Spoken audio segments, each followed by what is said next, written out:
The most servant to live with love and message to the breath and load them live the gospel by Satan. Cast out and resist right now, Lord, in Jesus' name. Amen. Praise the Lord. First of all, I give the highest praise, glory, honor, thanksgiving, and majesty to our loving God, our risen Savior. And I give double honor and respect to our dearly beloved and noble evangelist, Will Distan Almeida, the end-time prophet of our loving God. And we always remember and treasure the blessed teaching memories of Lestan Pastor Lina Almeida and all beloved the children, whole Almeida family. And I greet also my beloved family, my beloved co-workers, preachers, to all of you, my dearest brothers in Christ, at sa ating all webcast viewer who are watching right now throughout the globe, sa ating mga bisita, no? Ilan pa po sa dako ng Canada, sa Lumber Orlando. Salamat, nakabisita kayo dito ng iyong pamilya. Salamat sa lahat ng mga kapatiran, gikan sa lain-lain mga dapit nga lugar, o sa lahat ng mga gising. Amen. Praise the Lord. Praise the Lord. Mga minamahal na pagaganda ng mga testimony kanina atin napakinggan. Amen. Amen. Tumama sa aking na-prepare na Bible study yung mga testimony. Kaya ang Panginoon talaga ang nagbibigay ng mensahe, hindi po sa atin yon. Amen ba? You just already guide and used by our loving God para sa kanyang mga kaanakan. Ano dapat ipapangaral dahil tayo po ay spokesman lang ng ating pinakamalang Panginoon. Wala tayo pag wala ang ating malang Panginoon. Kaya lahat nating sinapangaral, hindi po natin yan sinasadya, hindi natin ginagawa yan, kundi yan po ay that is the leading of the Holy Spirit. Palakpakan po natin ang ating malang Panginoon. Kaya pag-aral natin sa mga itong na Christian Fellowship. Christian Fellowship. Kristiyanong pag-inambitay. Palakpakan po natin ang Diyos. Napaka-importante po ang ating fellowship. Amen ba?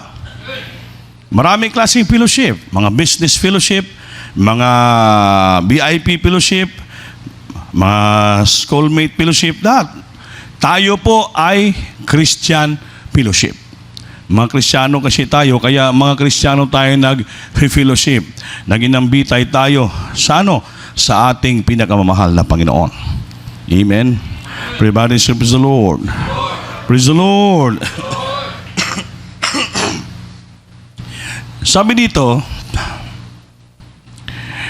the secular meaning of fellowship is association of friendly. Secular meaning of fellowship is association of a friendly character, comradeship, common interest of those in paternal orders, friendly companionship. Yan pong secular meaning. Mga minamahal, parang ano siya ba? Association ng mga lahat magkakaibigan, ni mga friendly character, yung mababait na mga nag-iintindihan ng mga ugali ng tao. Amen ba? Comradeship, yung mga comrades mo, yung mga kasamahan mo. Yung mga halimbawa, kapwa mo sundalo, kapwa mo driver, mga comrades mo yan. Amen? Comradeship or common interest of those in fraternal orders. Ito naman, common interest of those in fraternal, katulad yung mga group ng Eagles, mga fraternity, lahat. Fraternal orders. Isa rin yung kapiluship, magsama-sama sila. Then yung friendly companionship. Yung mga magkahigalaan ba, kaibigan nga pagsama-sama. Amen ba? May mga friend ka, friend mo, sama-sama kayo, punta kayo sa ibang lugar, tipon-tipon kayo. Ang tawag yan ay friendly companionship. Yung mga magkaibigan magsama-sama. Palakpakan po natin ang ating malang Panginoon. Ito naman, ang tawag sa ato ay Christian Fellowship. Tema Kristiyano tayo, ito po ang kailangan natin ay kailangan magkaroon tayo ng fellowship. Inside the church, what is the purpose? Para tayo ay sama-sama, mapag-usapan natin kabutihan ng Diyos, mapag-usapan natin ang kapangyarihan ng Panginoon, pag-usapan natin yung himala na nangyari sa buhay natin, at malaala natin, mabulay-bulay natin ang kabutihan ng Diyos sa ating buhay. That is Christian Fellowship. Palakpak. Amen? Ang iba naman, anong sabi ng iba? The fellowship kuno is a two fellows in the same ship. Yan ang sabi na. Dua kuno ka tao na parehas silang balahibo. Kaya sabi, the same feathers flocks together. Yun ang fellowship. Na kumpanya, dalawang tao, fellowship of two fellows in the same ship. O, gana sabi nila. Pero hindi po yan ang ibig sabihin.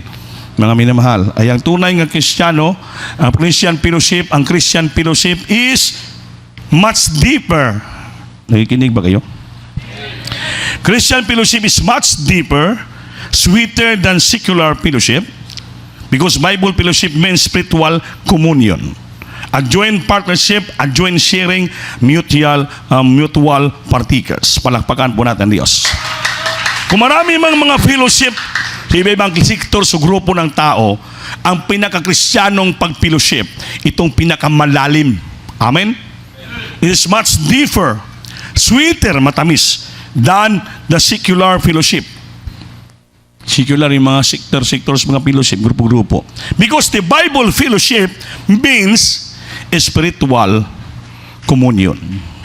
Ang Bible fellowship, naturo sa Biblia nga pag inambitay, pagsama-sama, ay ito pong ginatawag na spiritual communion.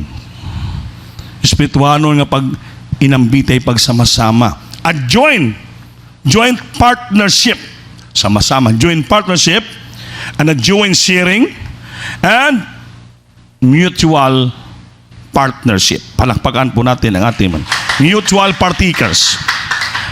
Kaya bakit tayo nagpipilosip? Because we have a mutual partakers. Saan ang bagay? Sa langit. Amen ba? So magkaroon tayo ng joint partnership in the church. Sa ating malapay noon, joint sharing. Ano yun? You have to share your testimonies sa lahat natin mga kapatiran. Yun ang joint sharing.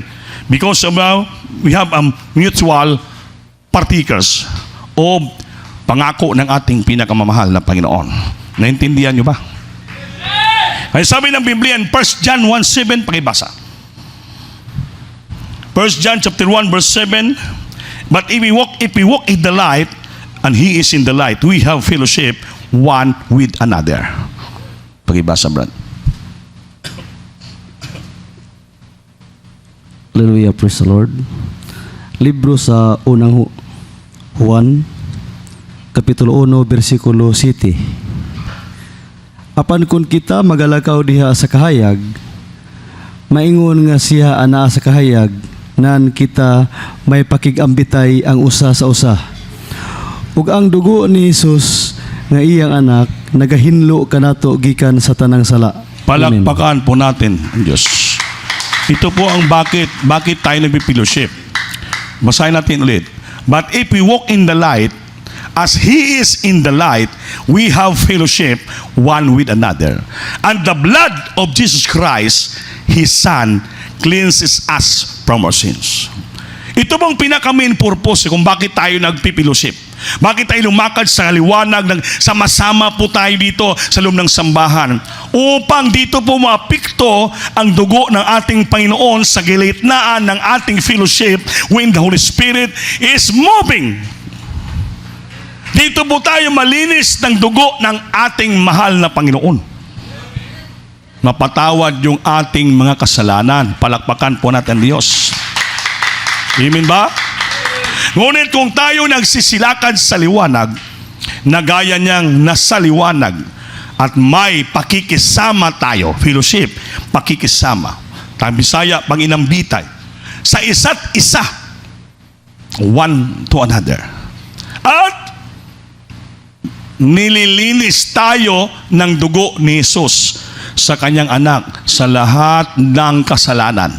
Lahat nating nagawang kasalanan, pagkukulang, shortcomings, mga dagan-dagan moments ating ginawa, mga minimal sa ating pagfellowship, nandito tayo sa sambahan, sinamba natin ang Diyos. Hallelujah. Pag nag-move ng Holy Spirit, madamang presensya natin, madamang ang presensya, diyan na po mapikto, hallelujah, sa ating kalagitnaan, hallelujah, ang dugo ng ating Panginoon na tumulo sa Kalbaryo, yan po maglinis sa atin. Because without the shedding of the blood, there is no remission of sin. Amen. Dito ka lang mapatawad sa simbahan. Dito ka lang malinis ng Diyos sa kanyang dugo pag dito ka sa simbahan. kung nakikisama tayong lahat sa bosa. So we need a fellowship. That is the importance of fellowship to every Christian. Bakit po? Dito lang po tayo malinis ng dugo ng ating Panginoon. Lunes, Martes, nakakasala po tayo. Miyerkules, mag-fellowship ka, mapatawad ka ng Diyos, malinis ka. Huwebes, nagkakausulan, nagkasala tayo. Friday, nag-overnight ka, dito ka malinis ng ating Panginoon. Saturday, nagkasala ka. Sunday, dumalo ka, dito ka malinis ng dugo ng ating banal na Panginoon. Amen. Lalo ngayon, Holy Supper natin Sunday. So, kailangan, nandito ka dapat. Amen. Para ngayong Biyernes, malinis ka na ng ating Panginoon sa lahat mong pagkukulang, pagkakasala. That's why every last Sunday of the month, last week of the month, before tayo mag-Holy Supper, mag-Holy Supper, nagpapasting po tayo. What is the purpose that we fast? Nag-fellowship, nag-fasting tayo. Kaya po alam mo yun, pag-fasting, yun ang pinaka-the great fellowship. Amen? Sa bawat Kristiyano, dahil nagsama-sama tayo, nagpupuri sa Panginoon, we offer the sacrifice of praise unto God. Then we offer sacrifice of fasting. Para ang purpose natin, yung ating mga pagkukulang, pagkakasala, pagkakamali na nagawa in the whole month round. Pag nandito ka, nag-isa ka, nag-fellowship, nakikisama tayo sa bawat isa, yun po, malinis po yung ating kasalanan. Maging malinis yung puso isipan natin upang pagtayo sulpito as choir member, daluyan ka ng presensya ng Diyos. Sabang nandito ka, madama mo yung presensya, malinis yung puso natin, walang bara. Dali natin madama ang presensya, mapuspos tayo, marilip tayo, marivive tayo, marefresh tayo ng ating pinakamamahal na Panginoon. Then if you take the Holy Supper, dahil sagrado yan, banal. Katanggap-tanggap yung pagtitake mo ng dugo at katawan ng ating Panginoon. That is the purpose of fellowship. Amen ba? Hindi ka nagkaisa, hindi ka nagsambla overnight ngayon. So may tendency, dahil patakaran, pag hindi ka nag-overnight, hindi ka makakanta. So you neglect the fellowship of the Christian. So dahil hindi ka napag-overnight, so kahit hindi ka mag-fasting, so hindi ka makapag-awit ng Sunday, so you deny and you revoke. Ginakuan mo parang ginabago mo yung patakaran sa iglesia. Amen. Amen. Dapat kailangan ka mag-fellowship, na dito ka, magkaisa ka para malinis ka ng ating Panginoon. Dahil ginagamit tayo ng Panginoon, nagpupuri tayo sa Kanya para pagtayo natin sa pulpito. Lahat po tayo malinis sa harapan ng Diyos. Lahat tayo madaluyan ng Kanyang presensya. Then if you take the cup and the bread, malinis po tayong lahat. Yun, ikaw choir member, kung ikaw preacher, bumayo ka ito, malinis ka ng Panginoon. Kung ikaw magagawa, ikaw kapatiran, malinis ka ng Diyos. Because you are here, nag-fellowship ka, naghalad ka ng sakripisyo ng pag-fasting. That is not only our obligation and duty, but that is the reality na dapat gawin ng Kristiyano, dahil that is the important of fellowship to us para malinis ng Diyos ang puso natin na nagkakasala at nagkukulang. Upang tayo maging karapat-dapat sa harapan ng ating Panginoon. Yung ating pagpupuri, yung ating pagsamba sa Kanya, matanggap ng Diyos, makarating sa Kanya as a sweet-smelling savor. Bakit po? Malinis yung puso natin, walang bara. Dahil pag nag-fellowship tayo, nag-fasting tayo, pinatawad tayo ng Diyos. So ma-revive na ma-refresh naman tayo. After ng Holy Supper, another 1 month naman ang ating pagbagbaka. Hallelujah. Magsamba palagi para patuloy tayong lilinis, piniperpekto ng ating Panginoon upang sa ganoon ang daluyan tayong presensya at ang pagpapala darating sa buhay natin. Palakpak. Everybody say praise the Lord. Praise the Lord. Yan ang po importante. That is the importance of Christian fellowship. Everybody say praise the Lord. Praise the Lord. So the basis of fellowship, yung mga basihan na bakit tayo mag-fellowship, magsama-sama po tayo. So, nakalagay dito, fellowship is conditional upon our walking in the light. Yeah? Ang pag-fellowship na pagsama-sama is conditional. Kailangan. Upon that we are walking in the light. Dahil tayo po'y lumalakad sa liwanag. Pag lumalakad ka sa liwanag, ibig sabihin, mapapatawad yung ating mga kasalanan. Palakpakan po natin, Diyos. Sin, ang kasalanan, breaks fellowship. Kung nagkakasala tayo, nagkukulang, so wawasakin ng fellowship pag sama-sama natin inambitay yung ating kasalanan. Amen ba? Everybody say, praise the Lord. Praise the Lord. Because broken fellowship can be restored by repentance and confession. Yun po. Kung magpipiluship po tayo, mga minamahal, ay ma-restore yung ating pagsisisi, yung ating paghingi ng tawad sa Diyos. Mapatawad tayo ng ating Panginoon. Kaya dito ka lang sa loob ng sambahan, pang fellowship, sama-sama magkapagsisi, magkapagkumpis na sala mo sa ating mahal na Panginoon. Kung dito ka lang sa bahay mo sa labas, hindi ka magkapagkumpisa ng maayos. Hindi ka magkapagsisi ng maayos. May wala ka. That is the right place yung magsisi. Pag dito, this is the right place, ang sambahan, dito ka, nagpilusip ka sa ating Panginoon. Dahil dito po, mapatawad yung kasalanan mo. At dito ka magkapagsisi, dito ka magkapagkumpisal na kasalanan mo sa ating Panginoon. So, ang sala, mawasak nga patawad dahil nandito tayo nag-fellowship. Ipatugtulog yan. Paano mapatawad yung kasalanan mo yan? Hindi ka nakikinig. Everybody say, praise the Lord.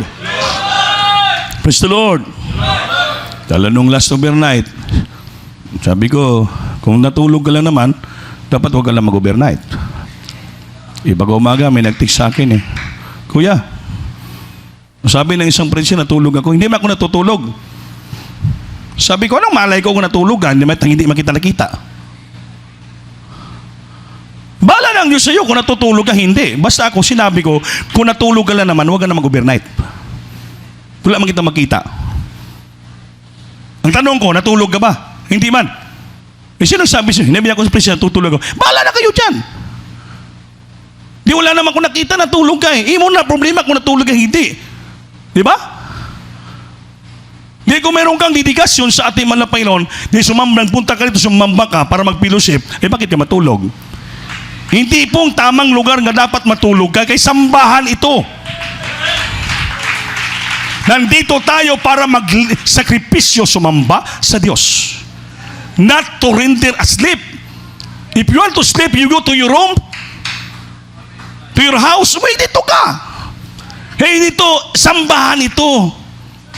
So we need Christian fellowship. This is the church.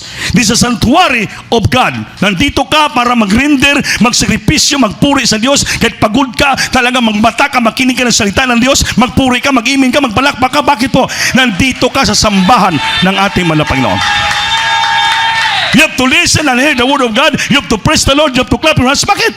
Fellowship, nandito ka, sambahan ito. Dahil dito lang mapatawad yung kasalanan mo. So anong malay kung natulog ka, imo na kasalanan sa Diyos. Kung natulog ka, hindi ka mapatawad ng Diyos. Hindi ka nalinis ng Diyos. Bakit tulog ka Yung buhay lang diya ang malinis ng Diyos. Bakit po? Gising sila. Nakikinig sila ng salita ng Panginoon. Nadama niya yung presensya ng Panginoon. Di mapatawad sila ng Diyos. Kung tulog ka, paano madam presensya? Wala ka na naman presensya. Paano ka naluyan ng Holy Spirit? Paano ka mapatawad, malinis? Tulog ka. Naglaluyan ka ng laway mo sa bibig. Everybody say, praise the Lord. Praise the Lord. Hindi ka maka-praise the Lord, kaya tulog ka. Hindi ka mapalakpak, kaya tulog ka. Hindi ka maka-amen, kaya tulog ka. Lalo wala kang madamang presensya kaya tulog ka. Paano masabi mo na lilinisin tayo ng dugo ni Jesucristo na kanyang anak sa ating kasalanan? Paano malinis yung puso mo? Wala ka na daman na presensya. Muapekto lang ang dugo ni Kristo. Pag damang-dama mo yung banal na espiritu, tumutulo yung luha mo. Tumatagos sa puso mo yung presensya ng ating Panginoon. Mapaiyak ka, makapagkumpisal ka, makapag-inulsol ka, makapagsisi ka, Lord, patawarin mo ako. Sa aking mga pagkukulang, pag-asala, nung isang araw nagkukulang ng kasala ko sa iyo, confessing your sins. Mapatawad ka ng Panginoon. So pag nadamang presensya, papasok sa puso mo, Spirit, yan po mo apekto ang dugo ng ating mahal na Panginoon. Kung tulog ka, wala ka mabaramdaman ng presensya. Kaya hindi ka gana makaimin eh. Hindi ka magpalakpak. Amen. May gwardiya akong kilala. Nagwardya siya, nakaupo sa bangko. Pagbalik ng supervisor, nahulog na sa bangko. Pero naganon pa rin yung mata. Sabi ng supervisor, ibang klase ka guard matulog ah. Yung iba natutulog, nakapikit yung mata sa'yo, nakalilat ah. Akala daya mo, akala ko gising ka, tulog pala. Kundi ka pala nahulog sa bangko. Hindi ko alam na tulog ka. Okay, pasensyahin muna kita. Kyle, hindi magita lalista kanina, natulog ka. Eh, mayroong ganon. Kunwari, nakaupo dyan, ganon. Pero pala, tulog na. Hindi man makaimin. Hindi makapalakpak. Kasi yung hindi tulog, makaimin yun. Amen. Ganon ba? Pero kung nakaganon lang katulog, dila na. Tulog na. Ito ang nila nga, mata nga tulog. Nakalagat lang. Palakpakan po natin ang Diyos. So the basis of fellowship. So sin breaks fellowship. Ang kasalanan, mawawasak ng fellowship. Dahil doon tayo ma-restore yung pagsisisi natin at pagkumpisal ng ating kasalanan.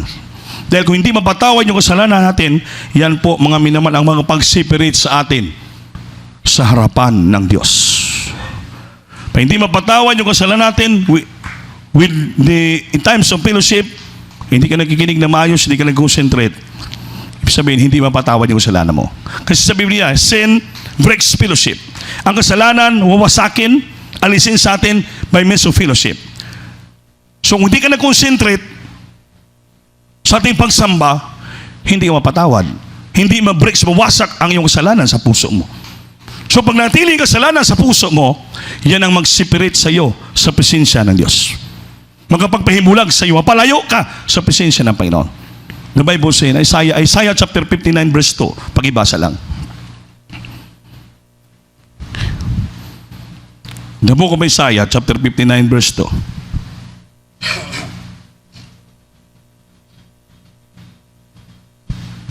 Balakpak.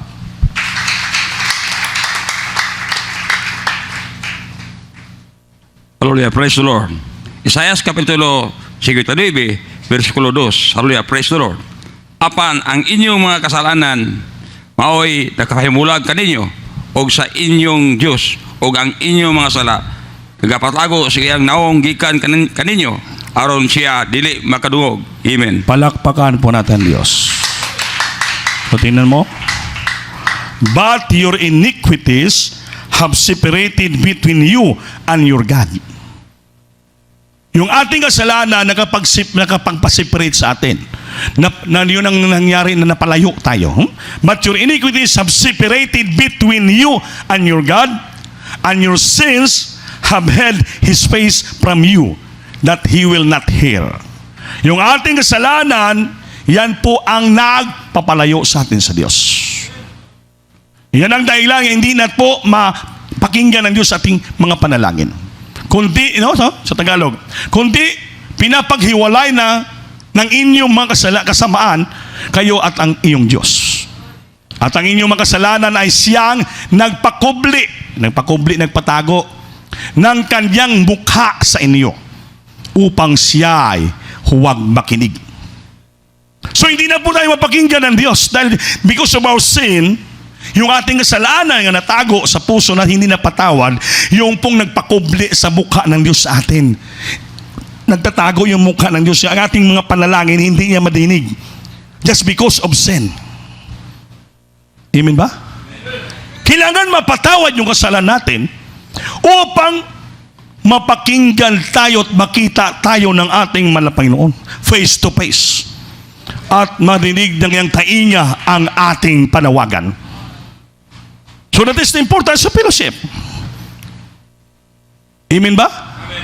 Kasi sabi sa 1 John 1:7 na provides the formula for restore fellowship. Ang fellowship ay nambitay, it provides the formula for restore fellowship. Ma-restore ang ating magbalik ang atong pag-fellowship. Then, cleansing. Malinis po tayo in the blood of Christ. Ma-restore ang ating pag-fellowship, mabalik yung pagsamba natin dito. Hallelujah. At mayroong it provides the formula. What is the formula? Cleansing in the blood of Christ upang malinis tayo ng dugo ng ating mahal na Panginoon. Everybody say, praise the Lord. But the blood application is not automatic. Pakinggan niyo po ito, ha. Ingon dito, the blood application is not automatic. Na diyan dayon, automatic mapatawad ka ng mahal na Panginoon. It comes as we confess our sins. Ang dugo ni Kristo, hindi dahil mo aplikar sa atong buhay automatic. So, darating ka pa, pupunta ka pa sa ituwag na pag-kumpisal sa imong mga kasalanan. That's why pag dito ka sa fellowship, mga minamahal, magsisi ka. Hingi ka ng tawad sa ating mahal na Panginoon. Amen ba? So after you confess your sin, diyan na po ang mo-aplikar automatic ang dugo ng Panginoon na maglinis sa ating puso. But if you are here with fellowship, not confessing your sin, hindi ka naman nagsisisi, hindi ka nagpakumbaba, hindi nakabuka yung bibig mo, Lord, patawarin mo ako, Lord, sorry, Lord, sa mga kasalanan mo, hindi po automatic mo ma-aplikar ang dugo ni Kristo. Unless nga ibuka yung bibig mo at sabihin mo, Lord, patawarin mo ako.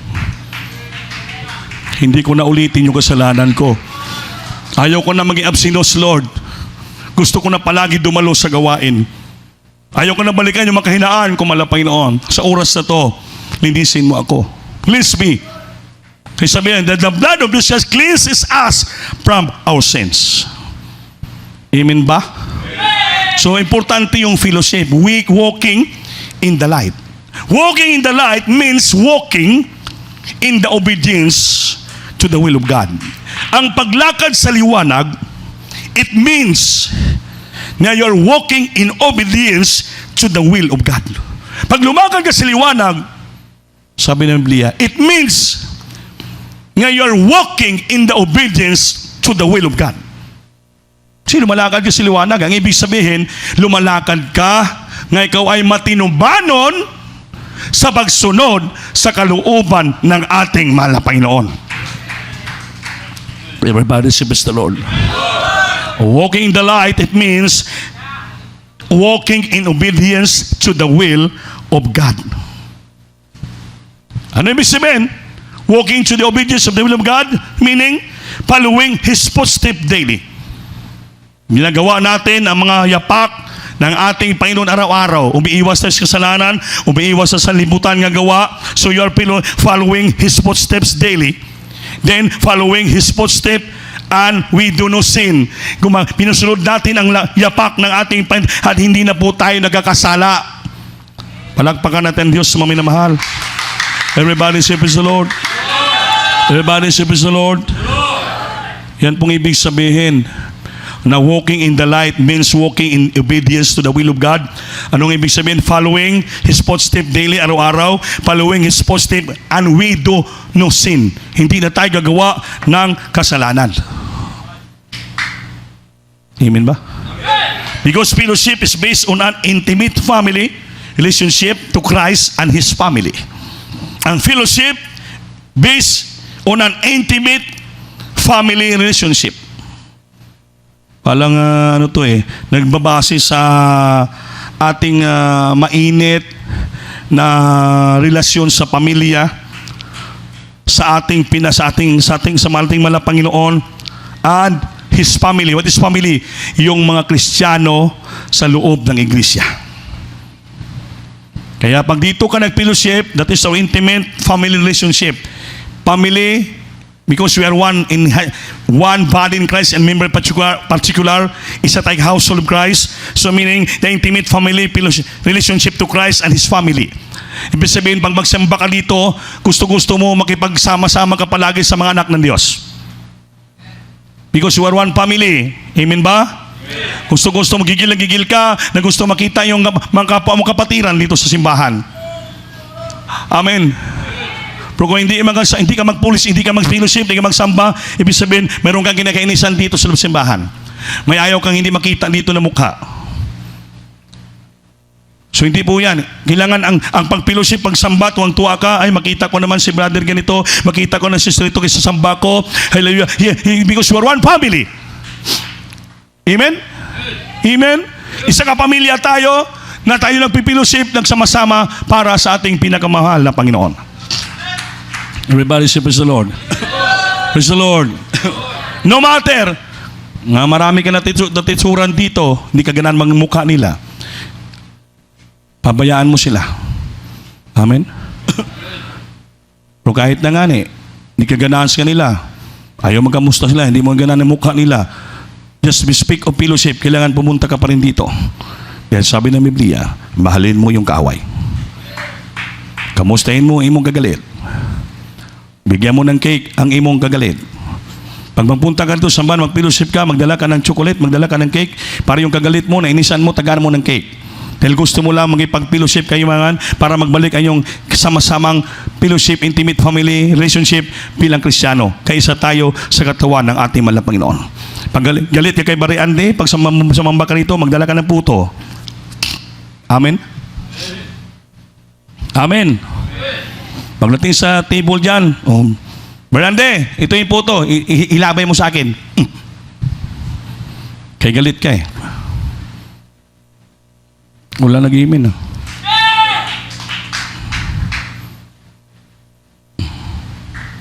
Tanggapin ko pa rin yun kahit tinagis mo na. Ay sister, Brad, salamat, ginagis mo yung puto. Basta importante, nakita ko lang yung mukha mo, nandito ka. Amen. Bahala na ang Diyos magputo sa iyo. Palakpakan natin Diyos. Praise the Lord. Anong sabi ni Brother Orlando kanina? Nung pinagpala na siya galing ng Bohol, pinapunta ng PIN sa Manila para magtrabaho, nakapagtrabaho siya. Maganda yung trabaho. Sa sobrang ganda ng trabaho, nakikinig ba kayo? Hindi na siya makadalo ng Wednesday, hindi siya makadalo ng Friday, Sunday na lang. Na-busy na sa trabaho eh. Maganda yung trabaho, malaking kita. Kaya sa sobrang kabisihan sa trabaho, hindi na makasamba ng Wednesday, hindi na makasamba ng Friday, ang samba niya Sunday na lang.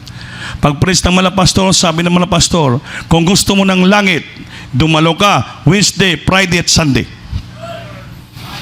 Ha? Mga pastor sabi, propeta ng Diyos. Gusto mo ng langit, dumalo ka Wednesday, Friday and Sunday. Natakot siya. Kaya ang pagdalo niya sa gawain, Sunday na lang, Wednesday, Friday, wala, nabisi sa trabaho. Ang ginawa, nag-resign sa trabaho. Ganda trabaho niya. Sabi ng kanyang amo, bakit ka mag-resign sa trabaho? Ganda trabaho mo. Ano mang problema? Huwag ka na mag-resign. Idoble ko sweldo mo, bigyan kita ng tahanan dito. May bahay ka libre, lahat. Grabe yung offer. Kaya kuminsan, pakinggan natin to. May mga offer ang kaaway, akala natin pagpapala, hiyat alam, pain lang pala ng demonyo. Amen. Tingnan natin tingnan natin yung mga pagpapala. May mga baho kasing kaaway usan. Upiran ka ba? Ayun na, increase ang kita sa trabaho, sa sweldo mo. Bigyan kita ng bahay, huwag ka na malis. Lalo na kung malaki ng sweldo mo, malaki ng responsibility mo, malaki ng bahay mo, hindi ka na makasamba. So hindi po pwede po. Para masira ulo ng amo niya. Malis, punta ng Bohol. Naghirap. Nag-driver lang sa tricycle. Sama-sama yung pinsan niya, mga mahirap din. Pero, kumplitong pagdalo niya sa gawain ng ating Panginoon. Yan ang wise Kristiyano. Sinakripisyo yung pera, sinakripisyo yung offer na malaki para maging plastado ang buhay niya just sa pagsunod niya lamang sa kalooban ng Diyos. To following the footsteps of God daily. Yan ang sabi. Walking in the light means walking in obedience to the will of God. Following His footsteps daily, following His footsteps, and do no sin, di ka nagasala. It is the best in intimate family relationship to Christ and family. Pinabayaan niya ang offer. Naghirap siya. Nanalangin siya. Lord, sinunod ko ng kalooban mo. Hanggang driver lang ba ako dito? Nagalit pa yung asawa niya. Nagpagamit sa gawain.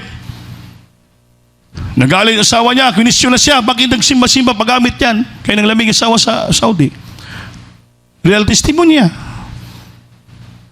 ang ginawa ng Diyos, nagawa ng milagro ang Panginoon sa asawa niyan, nagkamali sa trabaho. Delikado yon. Kung namatay, iba yung dugo mo sinalin. Nanawag, nagsisi asawa niya, pinagpray. Anong nangyari? Nakalabas yung pasyente, hindi namatay. Ang Diyos, mapagmahal, mapagpatawad. Bakit? Sabi, nagkumpisal kasi siya eh. Nagsisi, nagkumpis. Kaya ang Diyos, mapagpatawad. Nag-uwi, nalangin siya. Lord, nag-apply. Sabi niya, wala kasing alam. Simple lang buhay niya, pero nakarating ng Canada. Buong pamilya pala, pati mga pinsa niya, pinagpapala. Ganon po, maging wise ka. Eh, meron dito eh, inopera lang na magandang trabaho. Sama ni Robert. Trabaho, construction, grabe pala. Ngayon, na-promote, gi-promote ng kumpanya. Chicken na lang. Anong chicken na lang? Hindi na government. Noon na grabing pagod ng katawan. Pala dito, pala doon. Halo simento. Walang absent. Nung gipinomot, yan, wala ng trabaho. Chikir-chikir na lang siya. Hindi na nakasimba na government. Wala sa spiritual. Noon, natulog lang siyang quarter. Siya doon pinabantay. Inoperan. Supervisor, chikir. Siya pang pinabantay ng budiga. Hindi na nag-overnight. Hindi wise. Ikaw ay member ka. Dapat nandito ka, nag-overnight ka para magpasting ka. Dahil bukas Holy Supper para umawit ka sa ating malapay noon. Hindi naisip. Kaya, hindi nakaintindi ng fellowship. Ano mo yung pera? Samantala lang yon. Sinakripisyo mo yung pera, panalangin, sinulong mo ang Diyos, naghirap ka. May kapalit yan na sobra pa, sinatatanggap mo rito. Kaya ang Panginoon, pag magbigay ng papapala, perfect gift is came from above, without a shadows of turning, without any variableness. Walang inabasulan, walang inusisisihan. Kumplito, perfect gift. Mr. Hilly, nag-testify kanina. Wala sa samba-samba rin. Pinagpala sila. Testify niya, reality yun. Hindi na siya na magsamba Wednesday, Friday, wala na, Sunday na lang. Ano nangyari? Nagalit din ang Diyos. Yung supplier niya, ng Chinese, sinamahan siya, hindi na si-supplyan, naghirap sila, napulima siya. Wala na sa supply, humina ng kita niya, nakasikit pa siya, hindi na makatayo. Testify niya kanina. Anong ginawa niya? Lord, patawarin mo ako, Lord, sa aking pag-usap. She confessed her sin to God. Nagsisi siya, Lord, patawarin mo sa pagkulang. Sasamba na ako. Miyerkules, Biyernes, Linggo, bahala ka na, mahal na Panginoon. Ang Diyos mapagpatawad just because of fellowship. Binalagi yung pag-fellowship na rito, nakisama sa samanak ng Diyos sa iyang mga kapamilya. Dahan-dahan binalik ng Diyos yung mga nawala niyang customer supplier. Ngayon, pinagpala sila. Bumalik pa sa adult square, binigyan pa sa sakyan. Hindi po sinungaling ang Diyos. Hindi ba kako ng Panginoon? Ibig sabihin, that is the true and importance of fellowship. Kaya totoo ang Biblia. Mapatawad ka ng Diyos through fellowship by means of confessing your sin. Kailangan magpatahigi ka ng tawad dito. That's why sa Holy Supper napapasting tayo para makapagsisi ka sa lahat pagkulang para mabalik yung kadasig mo, kainitan mo sa ating malapay noon. Yung pagpapala, hahabol sa iyo yan. Dahil pangako po ng Diyos yan sa atin. Kaya pag nanatili sa puso na yung kasalanan, sabi ng Biblia, but your iniquities have separated you between you and your God. And your sins have hid His face. Dahil sa ating kasalanan, ikubli sa Diyos, itago niya ang kanyang mukha. At hindi niya po tayo pakinggan yung ating panawagan sa Kanya. Walang pagkapala na hindi tayo papakinggan ng Diyos. Dahil yung kasalanan natin nanatili sa puso natin. Dahil dito ka lang mapatawad ng Diyos by means of fellowship. Everybody say praise the Lord. Everybody say praise the Lord. Kaya mami na mahal, ilagay niyo pirmi sa isipan niyo yan. Kung nangangarap man ng preacher dito, huwag kayong mag-absent. Totoo yun. Bakit? Importante ang pagsama-sama, pagpilusip. Dito nga patawan at dito ka palanginan sa Diyos. Bukas palaging mukha na Diyos sa iyo. Bukas palaging taingan ng Diyos sa iyo. Narinig yung mga testimony, totoo po yun. Mismo na pastor mismo, palagi pa na pangalan. Gusto mo ng langit? Gagaling ka ramdam mo, papalain ka, huwag ka mag-absent. Kayo narinig yun yan sa pangalan ng pastor. Bakit? Naintindihan ni mga pastor. He read the Bible from Genesis to Revelation 10 times. Kaya naintindihan niya what is the importance of fellowship. Nalaman natin ng pastor. Hanggang ngayon, kahit ang galing-galagaan mga pastor, hindi siya lumiliban sa gawain. Dumadalo siya. Nagpupuri siya.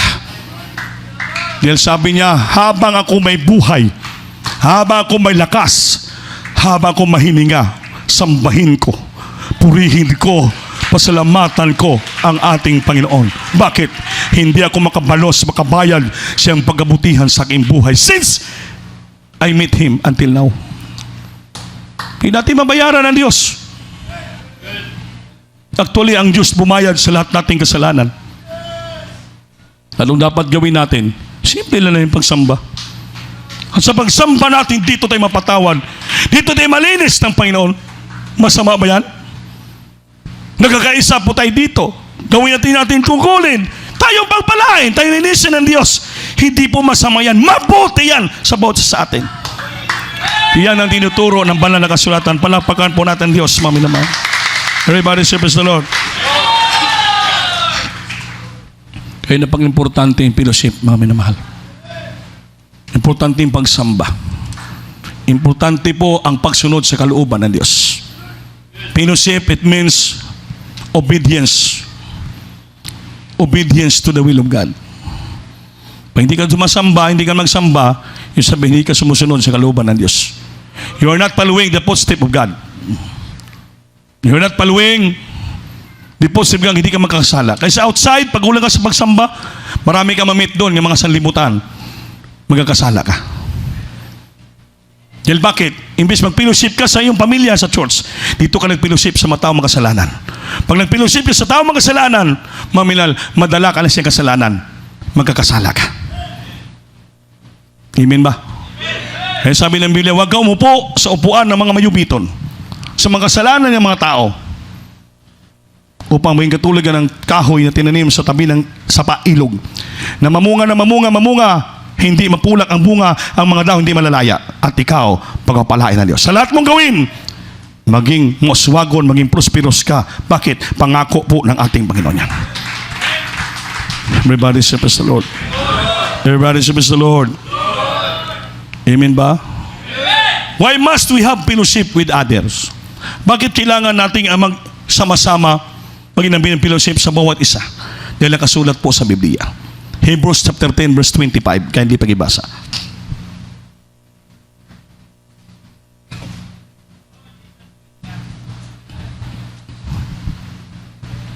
Diyan ba kayo?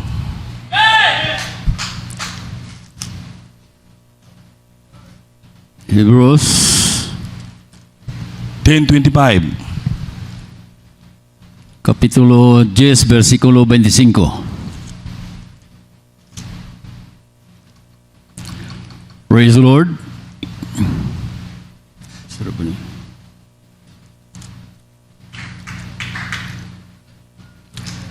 Praise the Lord. Sa dili pagbiya sa atong panagtigom ingon sa ginabuhat sa sa pipila.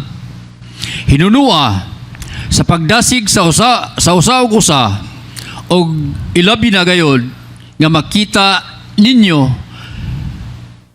nga ang adlaw sa paghukom nagakahiduol na. Palakpakan natin Diyos. Palakpak ng malakas. So the Christian, why must we have fellowship with others? Bakit tayo kailangan nating magsama-sama sa bawat isa? Dahil nakasulat sa Biblia, not forsaking the assembling of ourselves together as the manner of some is, katulad sa ginagawa ng iba, but exhorting one another, and so much the more as we say the day approaching. Huwag natin daw pabayaan ang ating pag-inambitay, pagsama-sama. Nakatulad po ng ginagawa ng iba. Kaya mga Kristiyano, mga iba, katulad ng ginagawa ng iba, mga absinos. Iba nga, hindi na dumadalo, isang buwan na eh. Siguro baka backslider na yon. Kasi pag hindi ka na makapag-fellowship, mawala sa iyong Holy Spirit. Pag wala sa Holy Spirit, ang fellowship mo makasanlibutan, papasok yung kasalanan sa iyo. Manglamig ka na nga manglamig, papasok ang demonyo. Ang problema dyan, pag dumating yung palo sa iyo. Pag hindi ka na makatayo, tubuan ka ng bukol, ambot lang. Imo na problema. Kaya huwag natin hintayin na may tutubo pang bukol sa atin tayo makatayo. Saka pa tayo magsisisisi. Amen? Amen? Kuya, tuwari mo. Pinalo ako ng Diyos. Tama lang, paluin ka. Hindi ka na dumadalo eh. Ha? Na huwag nating pabayaan ang ating pagkakatipon. Narinig niyo ba? Nagaya ng ugali ng iba. Mayroon dito ugali na iba. Kundi mga ngaralan sa isa't isa. Mag-aralan tayo. Exhorting one another. At lalo na kung inyong namamalas na malapit ng araw, hindi na po magtagal. Malapit ng araw na babalik ang Diyos. So that's why you have to triple our efforts to fellowship. Sambahin natin ang Panginoon. Huwag natin kalimutan ang pagtitipon natin. Gaya ginagawa ng iba dyan, huwag kasama-sama sa iba na mga absinos. Dahil nakita na natin na mamalas malapit ang pagbalik ng Diyos. Malapit ang araw ng Panginoon. Huwag ka mag-fellowship sa mga tamad. Huwag ka mag-fellowship sa mga backslider. Huwag ka mag-fellowship sa mga malalamig. Ang mag-fellowship ka doon sa kapamilya ng Diyos ka mga mainit. Punong-puno ng banal na espiritu. Para matalsikan ka ng banal na espiritu. Pero kung doon ka mag-fellowship sa mga backslider malamig espiritu, magmatakdan ka ng marasamang espiritu. Be wise. Maging wise ka. Maging marunong ka. Amen. Everybody say praise the Lord. Everybody say praise the Lord.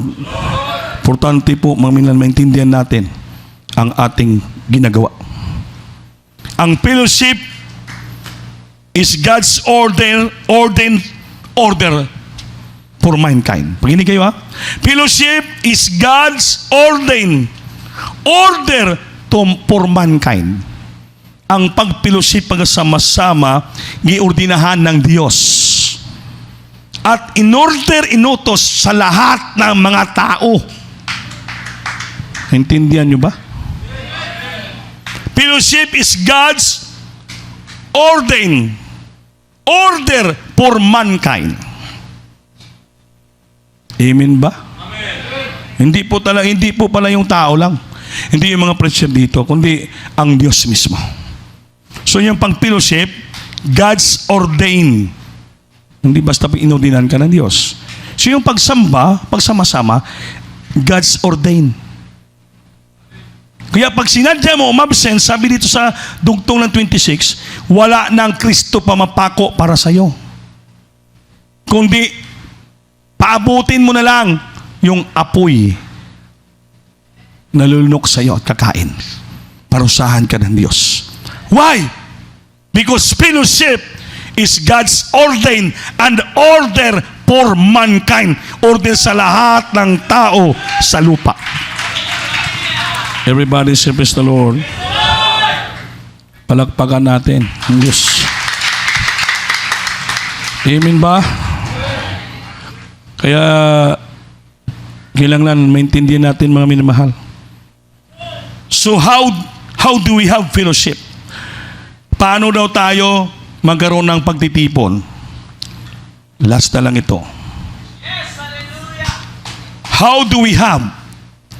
Kanina, why must we have fellowship with others? So yun ang dyan, Hebrews 10:25. Ngayon naman, how do we have fellowship? Paano tayo magkaroon ng pagsama-sama? Acts chapter 2, verse 42. Anong sabi dito?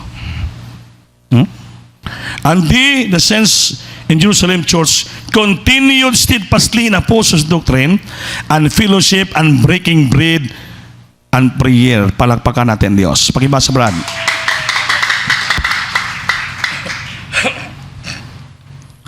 Hallelujah, praise the Lord. Libro sa mga buhat, Kapitulo 2, versikulo 32. 42. 42. Og milahutay sila sa pagpaminaw sa pagtulunan gikan sa mga apostoles. Og milahutay sila sa pagpakigambitay uban kanila sa pagpikas-pikas sa tinapay ug sa mga pagampo. Palakpakan natin Diyos. Nasa Biblia na and they continued steadfast, madasigon in the apostles' doctrine and fellowship. Fellowship, panginambit ay pagsama-sama. And kasama sa pagfellowship and breaking of bread. Kaya nag-Holy Supper sila. Amen. And breaking of bread and in prayers. Kaya sa pagfellowship, yung mga apostoles ginagawa nila yon. Sama-sama sila, sama-sama. At sila ay nagsipanatiling matibay sa turo ng mga apostol at mga pagsasama-sama sa pagputol-putol ng tinapay at sa mga pananalangin. Yung ginagawa natin dito, nakasulat lahat sa banal na kasulatan. That's why, ituro at beloved parents in the Lord, ginagawa natin dito every last Sunday of the month. Nagkaroon tayo ng fellowship, sama-sama tayo nagpipellowship dito, sharing with prayer and fasting. Dahil importante po yan. Then, nagpuputol-putol tayo ng tinapay, that is ito ang Holy Supper. At kasama yung mga panalangin. Kaya nagpapasting tayo dito, sama-sama tayo nagpupuri sa Pastoral House. Gabi at umaga, kasama yung ating pagpasting. Dahil pag-linggo, i-celebrate natin ang pagputol-putol ng tinapay. Sa ating pagsama-samang fellowship, sa ating pagsisisi, pagpupuri, mapatawad ng Diyos ang ating pakasalanan, pagkukulang. Pagputol-putol natin ng tinapay, malinis na po yung puso isipan natin. Daluyan na po tayo ng presensya ng Diyos, pagpalain tayo. Pagputol-putol ng tinapay at mga pananalangin, we need prayer sa bawat isa. Upang tayo magtagumpay at ang grasya sa Diyos biyaya, ipagalob sa Diyos sa ating lahat. Nawa maintindihan natin what is Christian fellowship. Mga minamahal, purihin ang Diyos. Hallelujah. In the early church, strive on fellowship. They considered it's absolutely essential. Talagang sinisikap nilang pag-fellowship in the early church. They consider it absolutely essential. Kaya ginakonsideral nilang ito'y absolutely talagang kinanglan, tama at insakto na dapat buhaton. Essential nga gawain ng mga Kristiyano. Napaka-importante po yung fellowship, mga minamahal.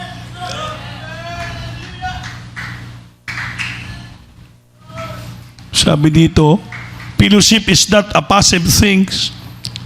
Yung bagay lang, it's not just it is not just attending meeting para makatinggalan ng meeting. Fellowship is when we contribute something to the meeting. Hindi lang tira yung meeting, kundi ang fellowship, it's when we contribute something to the meeting. Ano bang na-contribute mo? Yung sarili mo, yung pagpasting mo, pagrepeat yung panalangin mo. So, when you contribute something to the meeting, nagbibit tayo dito, mayroong kang i-contribute. Ano yon? It is a give and take process. Yan po ang paghatag, pagbigay ng buhay mo sa Diyos. At you take process. Pag binigay mo ang Panginoon mo sa Panginoon, gusto mong fellowship sa Kanya dahil nalaman mo na importante ang fellowship. ang Diyos, it takes process. I-process niya ang lahat ng gusto papala sa buhay natin.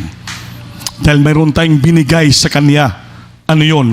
Yung puso natin at oras katawan na tayo po nag-fellowship, nag-fasting, nagkaisa po tayo. Yan pong hinahanap ng Diyos sa bawat Kristiyano sa atin. How we could give. Ano bang ating maibigay sa Diyos? Walang iba, kundi yung buhay natin. Yung buong puso natin. Kung maintindihan mo yung pagsama-sama, pag-fellowship, maminamahal. You never miss a week one of our service. At gaano pa kakabisi sa imong trabaho, negosyo na buhay. Kung maintindihan mo yung pag-inambita, fellowship. Kung minsan ang Wednesday service, parang tingin natin ordinaryo na lang. Hindi po ordinaryo yun. Kahit Wednesday service, fellowship yan. Friday overnight, fellowship yan. Lahat na fellowship, pagsamba, importante yan sa bawat Kristiyano. Baka yung tingin nyo, linggo lang, Sunday lang importante. No. Lahat na araw, pag magsama-samang Kristiyano, importante yan sa harapan ng Diyos. Na diyan tayo mapagsisi, makapagkumpisal, dahil tayo mapatawad ng ating Panginoon. Yan po ay pinaka-importante sa bawat Kristiyano. Yan mo lang mapakita how you give. It is give and take process. Kung di natin maintindihan, palakala natin ordinaryo lang. Walang ordinaryo na bagay sa Diyos. Lahat espesyal. Pag maintindihan natin. Habang tayo tumatayo, lumuluhod, awitan natin, Diyos, Manginoon.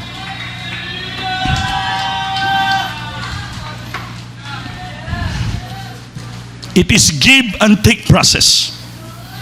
Ang ibigay mo sa Diyos para sambahin siya, para purihin siya, you take process para magkapag-fasting ka, sakripisyo ka. Dahil sinusunod mo po ang footstep ng Panginoon. Fellowship means obedience to the will of God. Ang pagsama-sama, pagsamba sa Diyos, fellowship, ito po'y pagsunod sa kalooban ng ating Panginoon. You continued following the footstep of God. Hindi ka na magkakasala. Naintindihan mo? Continued in apostolate and breaking bread in austiwasan and prayer. Ngayon, Sabado, bukas, Linggo, atin ang Holy Supper, pagputol-putol ang tinapay. Dapat kayong araw na to, makapagsisi ka, makapagkumpisal ka sa Diyos, makabigay ka ng buhay mo sakripisyo sa Panginoon. To render sacrifices, to give your life to God as a blessing sacrifice. Para pagpalain ka ng Diyos. Hosanna, Hosanna, Hosanna in the highest. Taas yung kamay. Hosanna, Awitan ng Diyos. Hosanna to the King of Kings. Hosanna in the highest. Hosanna, Hosanna, Hosanna in the highest. Hosanna in the highest. Hosanna, ibayo kamot. Hosanna in the highest. Purihin natin ang Diyos na sa Hosanna in the highest.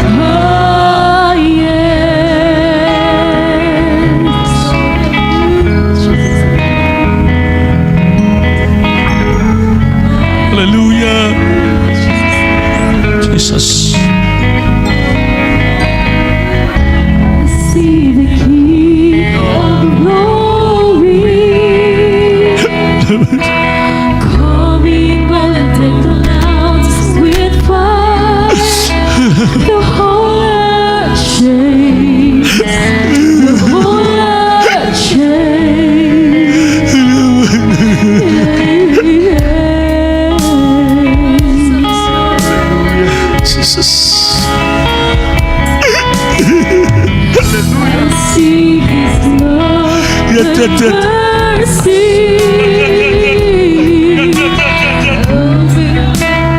All I see, the people sing. Singgit mo. The people sing. Buka puso.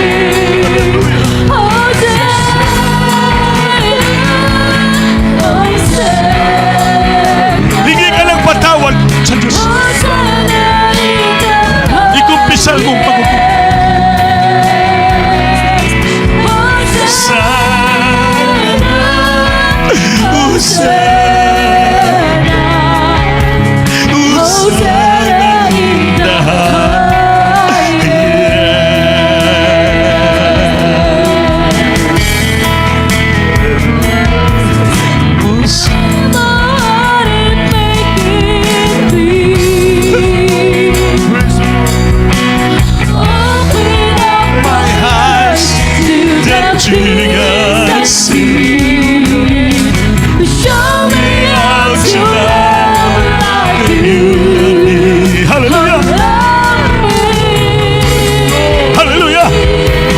Jesus.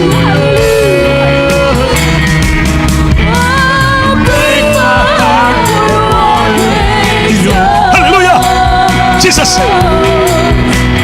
Everything I am for your kingdom.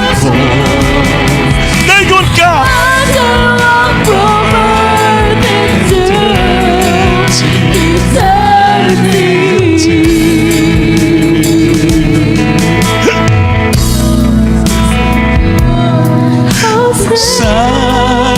Hosanna to the highest. Salamat pala, Panginoon. Salamat. Salamat.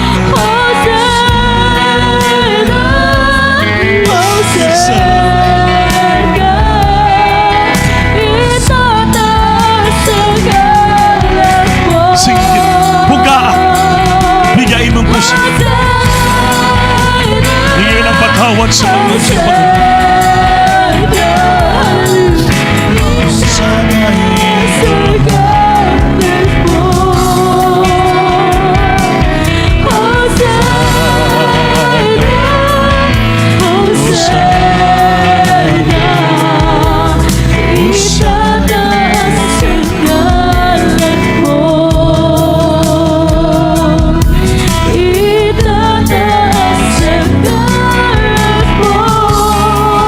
ngalan mo, Lord.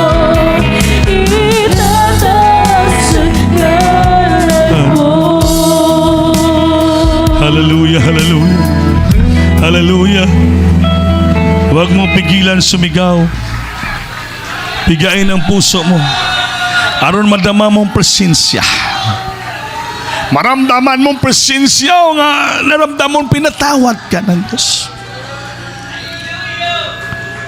You have to search your heart and mind this moment. Dahil bukas, magputol-putol na tayo ng tinapay, simbolo ng katawan ng ating Panginoon na nadurog sa krus Kalbaryo. Ang kanyang ang ubas, simbolo ng dugo niya. Yan ang maglinis sa atin. The blood who cleanse our sins.